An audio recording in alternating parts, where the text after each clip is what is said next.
After residing in the White House, it is possible that any other property will appear to be on the smaller side in comparison. Despite this, several former presidents of the United States have attempted to reproduce the sumptuous quarters they inhabited while serving in that capacity. The majority of former presidents of the United States choose to downsize and move into more humble residences after leaving office, but quite a few of them bought properties that were larger and offered more of a show. And today, we will dive deeper into the lavish homes of former US presidents, how much they cost, and what houses they choose.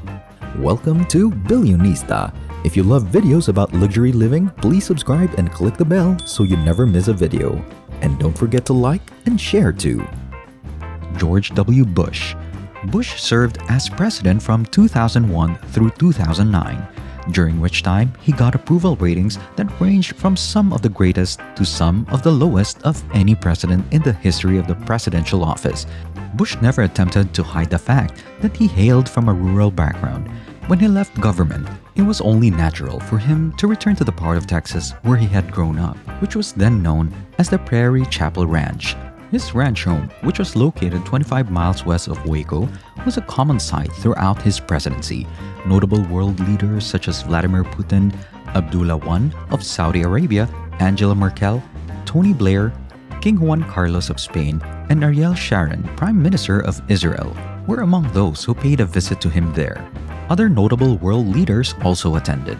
It is not hard to understand why George Bush chose to spend his time after leaving office recuperating and unwinding at his ranch. Located on a massive 1,600 acres, a network of bike trails and horse trails totaling 40 miles can be found on the property.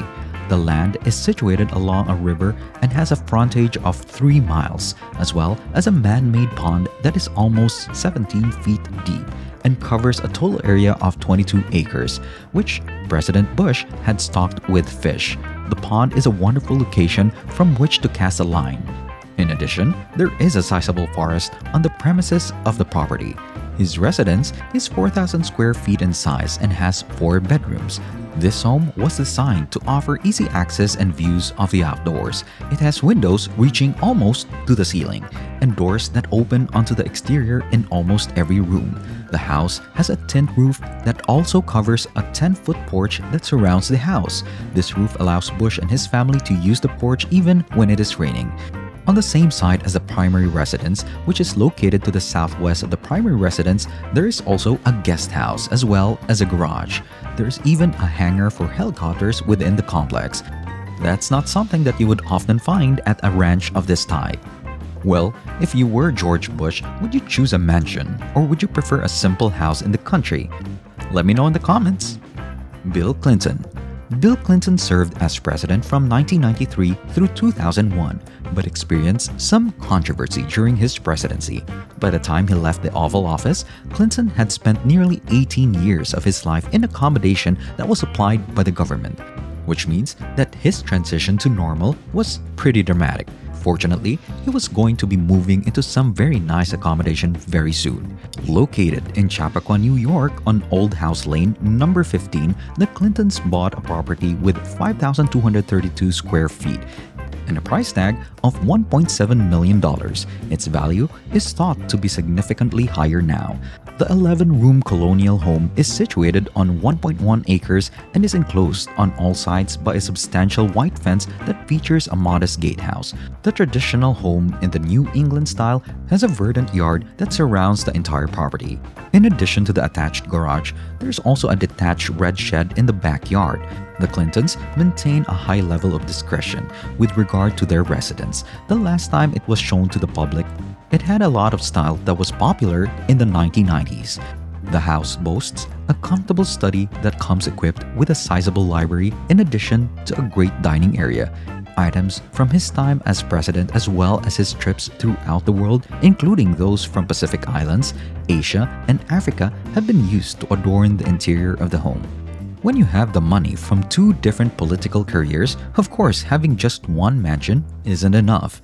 Additionally, Bill bought a house in the Washington, D.C. area in what is known now as Embassy Row back in the year 2000. When Hillary ran for senator, the house was built in the Georgian architectural style and has a living space of 5,500 square feet. The lot is significantly larger than a third of an acre and is lined with trees.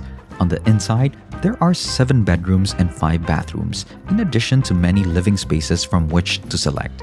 Nevertheless, the exterior of the house might be the most impressive aspect of it. The backyard is very private and secluded, thanks to the enormous pool and sunbathing space that are both surrounded by flowers, plants, and trees. After purchasing the property, the Clintons had a solarium installed so that they could unwind and enjoy while basking in the warmth of the sun.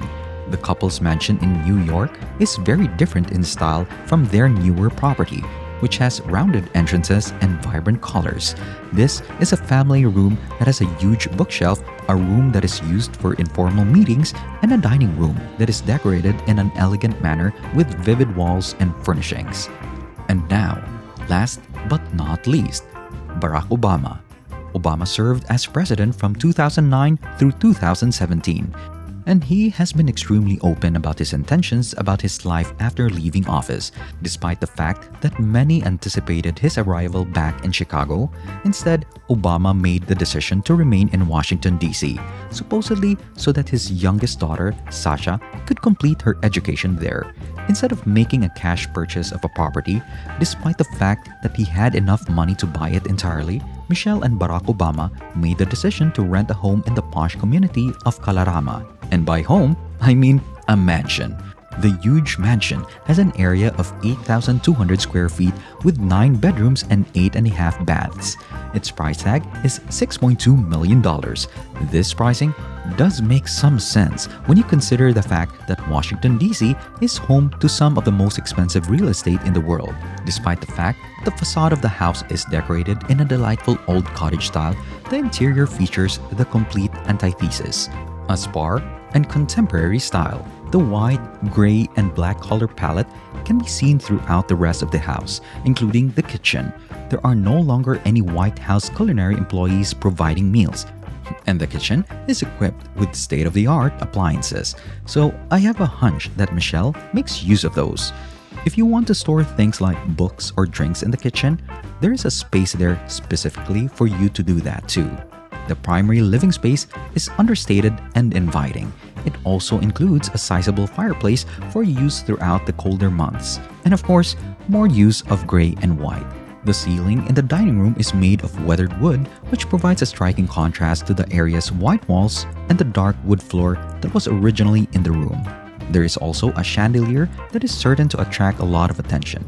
In addition to the main room, there are a few other rooms with the seating.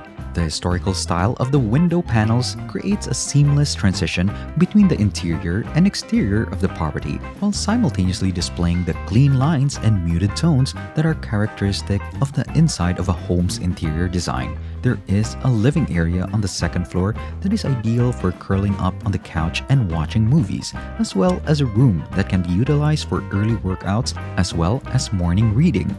The master bedroom features classic casement windows and an air of understated elegance throughout. You will, however, find a rather more colorful walk-in closet of the bedroom. Outside, there is a sizable courtyard and backyard with enough opportunity to lounge, relax, and soak up the sun. The most out-there interior design can be found in the bathroom, which features wallpaper with an intricate black and white design and a floor that is tiled in black, white, and gray. It's a little difficult to see the former president going about his daily activities here, but I guess I shouldn't be attempting to envision it anyhow, since it's probably not going to happen. So Billionistas, which of these lavish homes from former presidents is your bet? Let me know in the comments. That's it for this time. If you enjoyed the video, hit that like button and don't forget to subscribe. See you next time.